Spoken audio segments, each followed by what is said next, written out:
آیا من فردا با پوششی که دوست دارم، اصلا این پوشش میتونه روسری، فقط روسری برداشتم باشه، اومدم داخل خیابون و به خاطر همین هم توی ایران موندم و رفتن رو انتخاب نکردم، شما با پوشش من مشکل داری یا خیر؟ بله. حالا مای بادی مای چویس، بدنه منه، خانمای غربی گفتن انتخاب منه. رسید تا سخت جنی گفت آقا من خودم انتخاب بکنم چی بپوشم چی نپوشم. میخوام بگم این حرفای من ثبت و ضبط میشه. ما داریم همون مسیری رو میریم که اون 200 سال قبل رفتن. الان خانم وندی شلید کتاب مینویسه Return to Modesty، بازگشته به عفاف. ما اشتباه کردیم این مسیر رو رفتیم. چرا؟ 10-11 تا دونه دلیل میاره. یکیش اینه، میگه جنس زن تبدیل شد به کالای جنسی.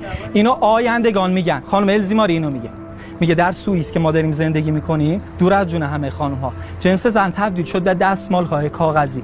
افراد میان سوء استفاده آشنا میکنن، میندازن دور، میرن سراغ بعدی. حجاب فقط مسئله حجاب نی، پشت بنده حجاب، روابط آزاده، پشت بنده روابط آزاد میشه 1001 مسئله که یکیش خیانت.